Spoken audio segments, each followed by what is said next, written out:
Chapter 2. We finished dinner just as it was getting dark, and then my father went outside to look at our house.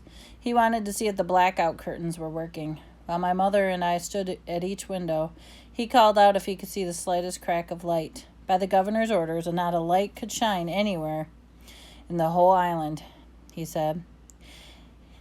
Then he went back to the refinery, and I crawled onto the couch downstairs about 9 o'clock, but I couldn't sleep. I kept thinking about the U-boats off the coast and those tankers with barefoot Chinese sailors on board. I guess I was waiting for the U-boats to send a shell towards Willemstad. Then I began to wonder if Germans would send soldiers too. About 9:30, I sneaked out of bed, and I went to the tool house, and I took a hatchet out, and I put it under the couch. It was the only thing I could think of to use for fighting Germans. It must have been 11 o'clock when my father returned from the refinery to get all the flashlights we had in the house. They talked in low voices, but I could still hear them. My mother, "It's too dangerous to stay here now," my father answered. "Grace, you know I can't leave." She said, "Well then, fine. Philip and I must go back. We'll go back to Norfolk and wait till this danger is over." I sat up in bed, unable to believe what I was hearing. My father said, "There's more danger in the trip back unless you go by air than there is staying here. If they do shell us, they won't hit Shalaro." My mother said sharply, "You know I won't fly. I'd be frightened to death to fly." "Well, we'll talk about it later." My father sounded miserable. Soon afterward, he returned to the refinery again. I thought about leaving the island. It saddened me. I loved the old fort and the schooners and the Rudegade market and the noisy chickens and the squealing pigs and the black people shouting. I loved the Konokioke with all the giant cactuses and the divvy trees and the odd branches all on the leeward side of the trunk and the beautiful sandy beaches at West Punt. And I'd miss Henrik Van Boven. I'd also knew that Henrik and his mother would think of us to be cowardly if we just left for a few German submarines. We're off Caraco. I was awake most of the night. The next morning, my father said the Chinese crews on the lake tankers that shuttled crude oil across the sandbars to the Maracaibo had refused to sail without naval escorts.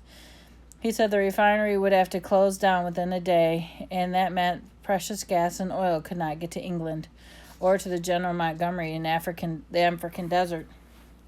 For 7 days, not a ship moved in the Queen Emma Bridge, and then there was a gloom over Willemstad, and people had been very proud that their little island of Aruba and Caraco were the only ones among the important islands in the world.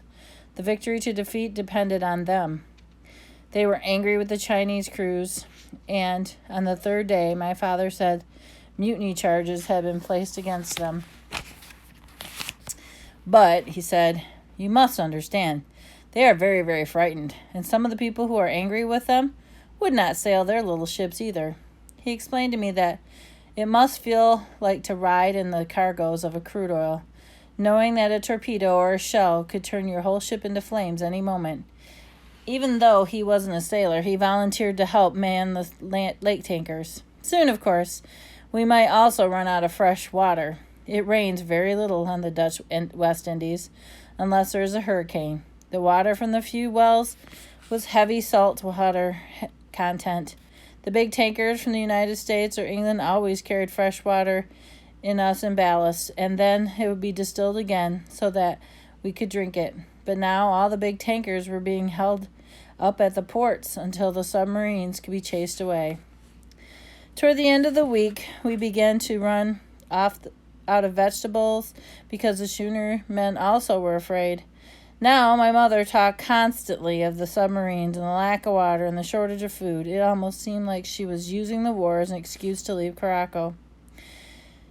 The ships would be moving again soon, my father said confidently, and he was right.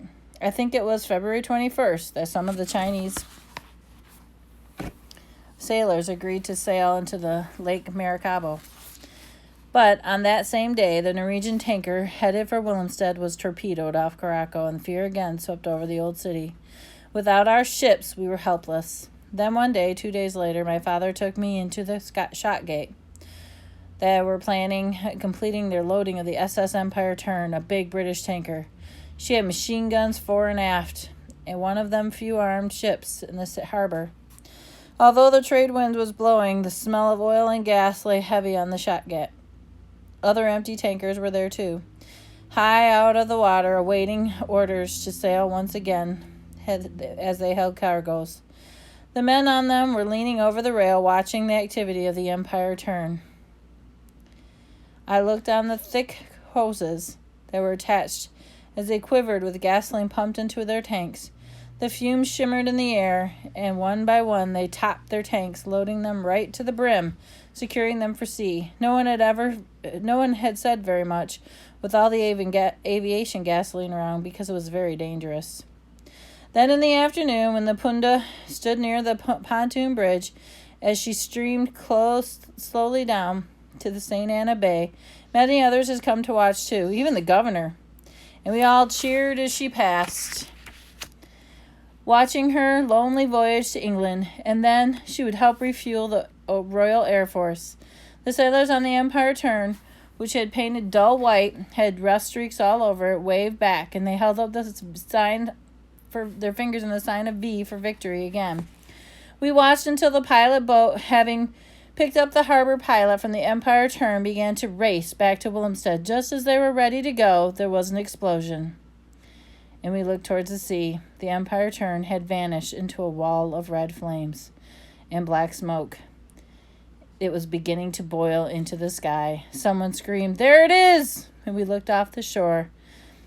At the side of the flames, about a mile away, we saw a black-shaped German U-boat surface now to watch the ship die.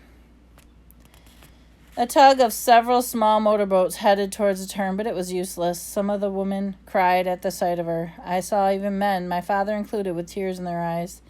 It didn't seem possible that the only few hours before I had stood on her decks. I was no longer excited about this war. I had begun to understand what it meant. It meant death, and it meant destruction. That same night, my mother told my father, "I'm taking Philip back to Norfolk." And I knew she had totally made up her mind. He was tired. He was disheartened over what happened to the Empire Turn. He did not say much. But I do remember him saying, "Grace, I think you're making a mistake. You are both quite safe here in Shalaro." I wonder why he didn't simply order us to stay, but he wasn't that kind of man. The sunny days and dark nights still passed slowly during March. The ships had begun to sail again, defying the submarines. Some were lost. Henrik and I often went down to Punda to watch them go out, hoping they would make it safely. Neither my father nor my mother talked very much about us leaving. I thought that the 2 American destroyers arrived, along with the Dutch cruiser Van Kirstenberg, to protect the lake tankers. Mother would change her mind, but it only made it more nervous. Then one day in early April, she said, "Your father has finally secured his passage for us, and today will be your last day at school here, Philip. We will start packing tomorrow, and on Friday we will leave for the ship for Miami. Then we will go right back to Norfolk." Suddenly I felt hollow inside. Then I became very angry, and I accused her of being a coward. She told me to go off to school, and I told her I hated her. All that day at school I tried thinking of what I could do. I thought about going somewhere and hiding until the ship sailed, but on the island the size of Caracal, there's no place to hide. Also, I knew it would cause my father some trouble.